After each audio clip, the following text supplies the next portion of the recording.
Afrika, anayechaguliwa na wengi huwa ndio chaguo la nchi, na anapaswa kuwa mtumishi wa wananchi wote waliomchagua na waliochagua wagombea wengine na hata ambao hawakushiriki uchaguzi. Kwa sisi tuliochaguliwa, ahadi yetu kwenu wananchi ni kulitumikia taifa hili kwa nguvu zetu zote, vipawa vyetu vyote na The President of Tanzania, she has been sworn in finally as the 6th President of the Republic of Tanzania.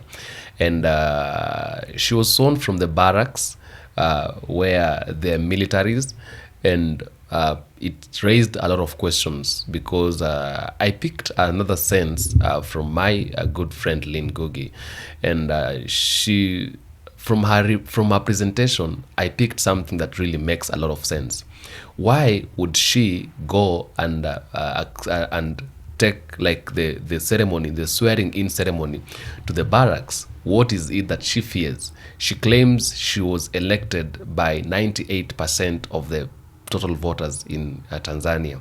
And the question is, she would have gone to maybe a stadium or somewhere, as it has been happening in the past years, in the previous years. But the fact that she went to barracks shows very clearly that there is something that she isn't really, like, she's very much afraid of something. She knows anything can happen, yeah, because she knows what she's just doing right now is against the will of the people of Tanzania. She was not supposed to be the president because at all people didn't really liked her, and people actually did not vote for her. In fact, people were on the streets demonstrating when elections were going on, only to come up with some certain crazy figures of her scoring 98%, and the 98% she scored represented a crazy figure of 32 million votes when people didn't even go to vote. It sounds really insane, and that just shows you how Africa is, and how presidents in Africa and heads of state are angry. They have the anger for power, and they are greedy to become leaders, not because they want to serve people, not because they want to become or to lead people in the right way, but because they want to steal public funds. They want to continue feeding themselves and making themselves richer and richer using the taxation that is being paid by the people. And you know, at the end of the day, people will go on the road, they will demonstrate, they will be killed, and nothing will happen. That is just how heartless the African leaders are. I want to play for you a speech from Samia Suluhu Hassan in English, though it is not very much clear. I tried as much as possible to bring for you translations, being in a hurry, but I was trying as much as possible to make sure you get it in the right way. Just take a look at this speech from the president-elect, Samia Suluhu Hassan, and I will come back and say a few things at the end of it. Mheshimiwa Evariste Ndayishimiye, Rais wa Jamhuri ya Burundi, His Excellency the President of Burundi, His Excellency the President of Zambia, His Excellency Mahmoud the President of Somalia, His Excellency the President of Msumbiji, His Excellency Vice President of Zimbabwe, Makamu wa Rais wa Jamhuri ya Uganda, His Excellency the Vice President of Uganda, Rais wa Bunge la Muungano wa Visiwa vya Komoro, His Excellency the President of Comoros, Mheshimiwa Profesa Kithure Kindiki, His Excellency Makamu wa Rais wa Jamhuri ya Kenya, Vice President of Kenya Kithure Kindiki, Isitoleketi, Waziri wa Ushirikiano wa Kikanda na mjumbe maalum wa Rais wa Jamhuri ya Muungano, Rais wa Jamhuri ya Kidemokrasia ya Kongo, His Excellency the President of Congo, Makamu wa Rais wa Jamhuri ya Muungano wa Tanzania, His Excellency the Vice President of Tanzania, Rais wa Zanzibar na mwenyekiti wa Baraza la Mapinduzi, His Excellency the President of Zanzibar, Kikwete, Rais mstaafu wa Jamhuri ya Muungano wa Tanzania, the former President of Tanzania Jakaya Kikwete, waheshimiwa marais wastaafu wa Zanzibar, all the former presidents of Zanzibar, all the former prime ministers, ya Tanzania, the Chief Justice of the High Court of Tanzania, the Chief Justice of the High Court of Zanzibar, all the leaders from Tanzania, the Chairman of the Electoral Commission, the leaders of the friendly parties and all Tanzanian parties, wakuu wa taasisi na mashirika ya kimataifa na wakilishi wa nchi mbalimbali, the representatives of many countries, wakilishi wateule na madiwani wateule, all the member of parliaments elected, ndugu waandishi wa habari na wananchi kwa ujumla, all the media broadcasting houses, ladies and gentlemen. Nianze kwa kumshukuru sana Mwenyezi Mungu. I want to thank God for giving us health and enabling us to participate in this democratic process. I want to thank all Tanzanians for the faith they had to the CCM party and to give me and the Vice President another opportunity to serve them. Special thanks to all the leaders of CCM for how they did their campaigns. Let me thank the Electoral Commission to plan and prepare all the process of elections. Brothers and sisters, in these elections, we were 17 contestants from different parties in the country contesting for the presidency of this country. I want to thank the rest 16 who have shown the growth of democracy, and all of us show that politics is not war. We have finished well and congratulated who won. I also want to take this opportunity to congratulate the Zanzibar President and all the parties involved in elections in Zanzibar, and they finished well and in peace. I also want to congratulate all the other members elected from Member of Parliaments and all of them, and I want to inform them elections are over and now it is time for us to work to build the country and to build kindness of a Tanzanian.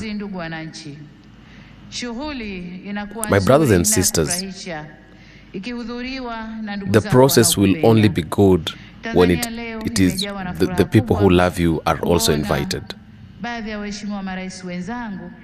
am happy to see many other presidents from different countries joining me in this swearing in. We gave a short invitation duration. For those who are unable to come, we understand the work that you are doing. We want to thank all that sent.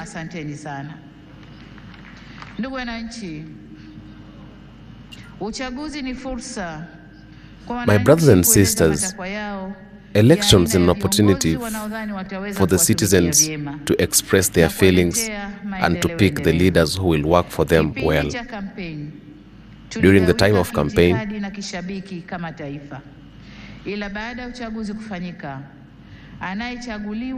we did all that we expected to do, but the one who is elected is the one that is loved by the people and should be the representative of all the people. Those all others who were elected, and even those who did not participate. For us who are elected, our promise to you people is to work for you people with all our strength and all our gifts and all our skills. My brothers, Tanzanians, it is good to understand that in this election of the political leaders, it is only done once in 5 years, but all other time life must continue. And therefore our responsibility as a whole is to build our country and to make our tomorrow better than our today. I beg you, let's continue to preserve our consciousness. My brothers, all of us who want the best for this country, we are sad to see the destruction that has been in this country and the killings that have been happening in this country, especially to the cities. What came out is not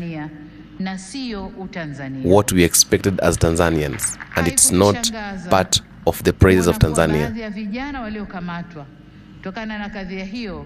We are not surprised to see the people who are arrested were not members of Tanzania, but they came out of Tanzania. All the security officials of Tanzania are still investigating what really happened and try to bring the country back to the situation that we were used to. Nawataka muhakikishe kuanzia leo maisha ya wananchi yanarejea mara moja.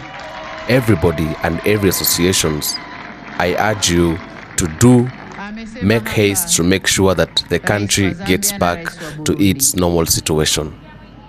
The president of Zambia and the president of Burundi, they've said here that the country should not be distracted and it's not expensive. Therefore, my brothers, I urge you to maintain unity, peace of our country. My brothers, let me take this opportunity to warn, like a mother, to warn all those who are part of the destruction of peace, and to tell them to destroy peace will end up destroying everything. And therefore now, let's choose peace, because the peace of our country is contributed by every member of the country. My brothers and sisters, as usual, a country that maintains democracy, they will invite the people who will foresee elections internationally to come and be part of the elections. Their presence marks the transparent and make sure that the elections are done in the right way. In that case, we want to thank all the associations that brought the people who followed the elections in Tanzania. We had the African Union, we had the ICJR, we had SADC, and we had EAC. Together with all of them, we had many people from different parts of the world.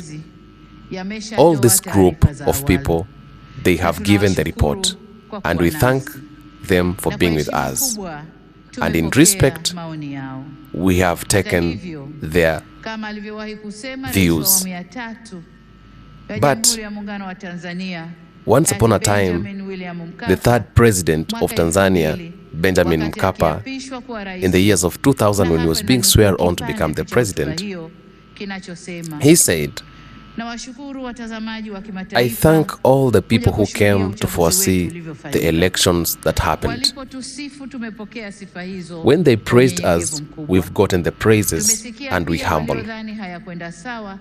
We have listened also to those who said it never went well, but others, we ourselves have seen it.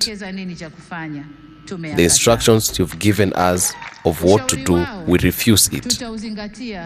We will take your advice to do more better in the coming days. My brothers and sisters,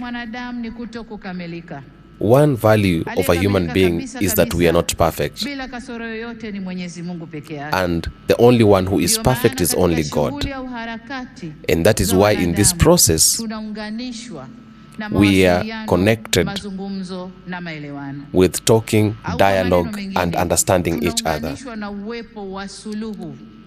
and in other way we are connected in finding solutions. And me, I will do my work of connecting the country and uniting the country. Katika jamii zetu.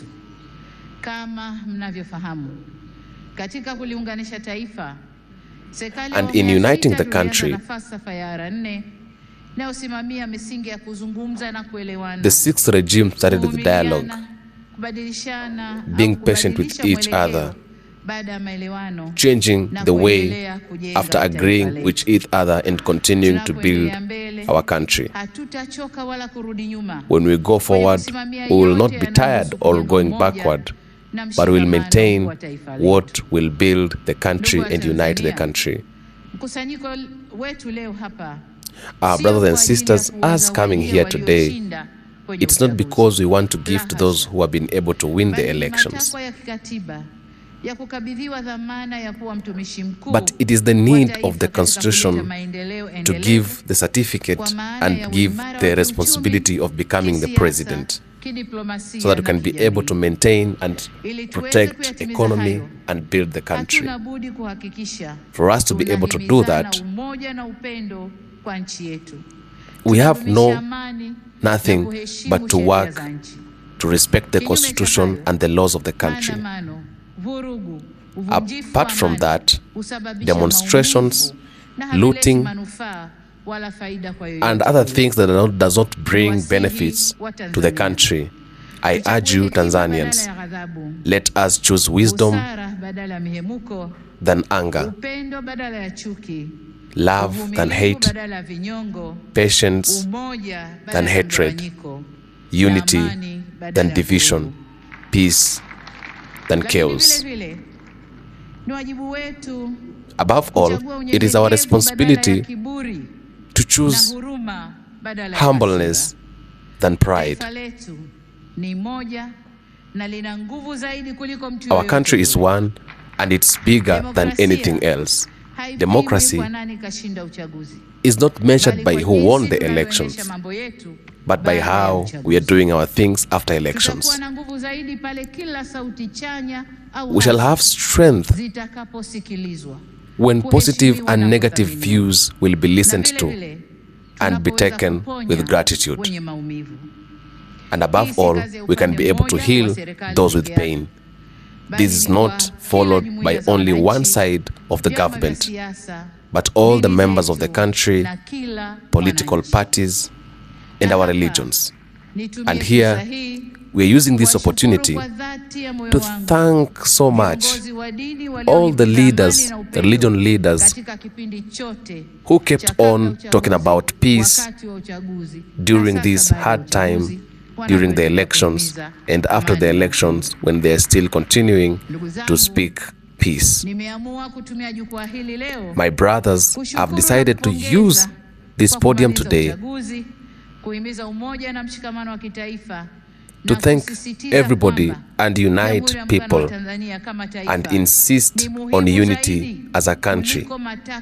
It is very much important than personal and selfish gains. The questions of how the government is going to do things in the next coming 5 years to work for the people will be given out in the 13th sitting of the Parliament. After that, I want to thank all of you who joined us in this swearing in. I have received your congratulations in gratitude, and the journey to work for the Tanzanians in the 6th term has started officially. I thank all the Tanzanians, and it is my hope that we shall work together in unity. Thank you for listening to me, and God bless Africa. God bless Tanzania. Amen, amen, amen. Alright, welcome back again. I first of all want to express my frustrations from different grounds, from different zones. And first of all, the president, when she was speaking, and in her speech, if you've been very careful, you realize that she was very expressing with a lot of gratitude, that about the people who are present, about the people who are foreseeing the elections and they are following up the elections in Tanzania. She talked about the AU being in position. She talked about many other bodies that came in and joined the elections, that they were following up the elections and all that. And this one just throws me to a frustration where I want to express my frustration and be asking a question that many people have been asking themselves.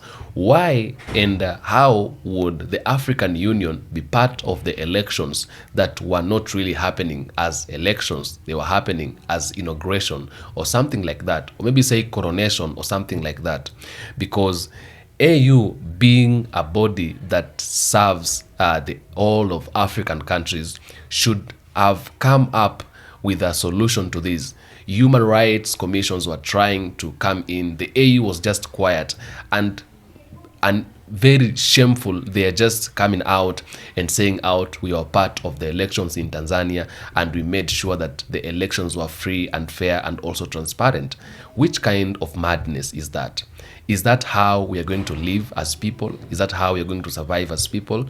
Then that shows very well the incompetency of the African Union. And therefore, African Union is just a piece of shit, because people have died in Tanzania. People have been killed in Tanzania. Those images, when you look at them, you're going to be very sad.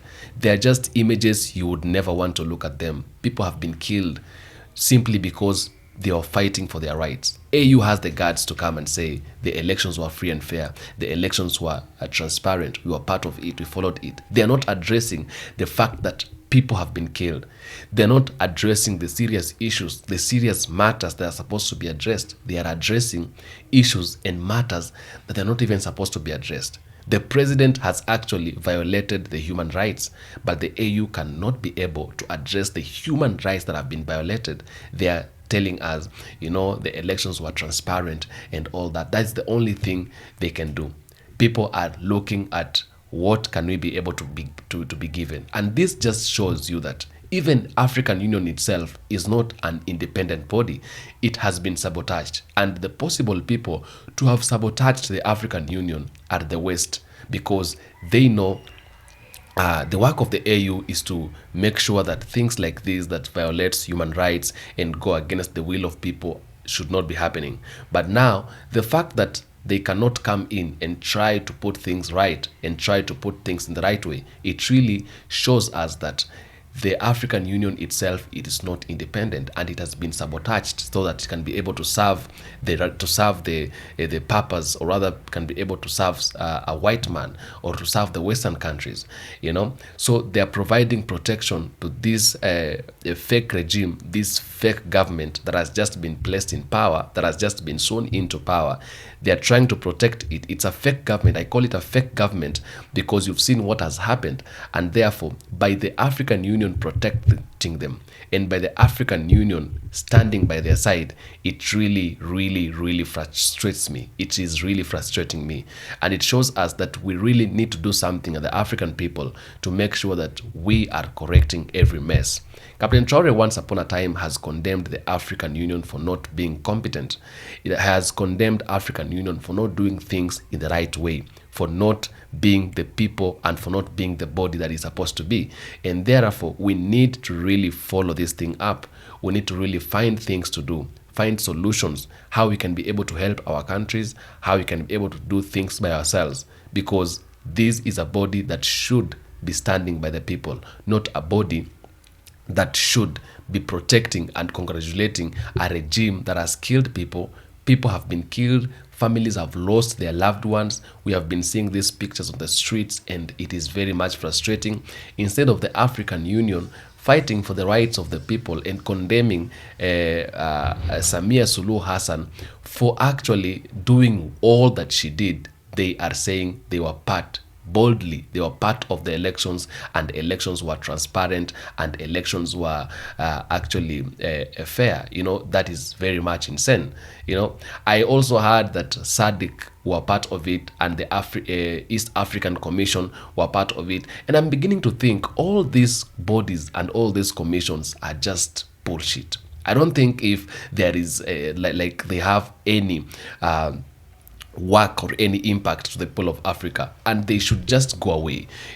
I was waiting to listen about ECOWAS being part of it, and I just realized they were not part of it. But I'm beginning to feel like all these commissions and bodies are just bullshit. There are things that just need to be done away with it. They shouldn't be part of anything that is happening in Africa. And in fact, African people should just stand up and come together and do away with all these commissions and all these bodies that are being created, because they're not helping a common mwananchi. They're not helping a common citizen. They're just there to satisfy themselves and to make sure they live better. When people die, they don't care. When people are suffering, they don't care. It is none of their business, and it is something that really frustrates a lot of people. It really even frustrates me, and it hurts me so much. So finally, the president of Tanzania, Samia Suluhu Hassan, has taken back power for herself through the help of the anonymous people. We know them. When we say it here, people begin condemning us and saying us, did you saw it? But at the end of the day, we know who is behind it. We know who is the problem, and we know who made it happen. So it is not something we need to be arguing about and all that. But at the end of the day, we know that a time is coming when all these people will be held accountable, because it won't last for long. It might be continuing at this moment, but a time is coming when they will not be there. What I need and what I would say is that let us maintain peace, and let us be able to just make sure we are uniting and coming up with solutions of how we can be able to do away with all the puppets. Yeah, we should say no to the puppetism, because we are the people that are suffering. We're the people that are ending up to cry and suffer and all that. So she has been given power. There are some other presidents who were present in that country. They're just frustrating. You can't be part of that. Kenya sent their vice president. Uganda sent their vice president. I've heard about other presidents from Congo, from Bujumbura, I don't know, from Comoros, and it is just frustrating me, because what are you showing? You're just showing your people you are the part of people, part and parcel for supporting madness like this one. This is total madness. I won't even talk about it. Let me just keep quiet. But at the end of the day, tell me what you think in the comment section. That is just my opinion. I'll do my best to make sure I read all the comments and give a response where possible. Thanks for coming. Thanks for always watching. Until next episode, peace be with you.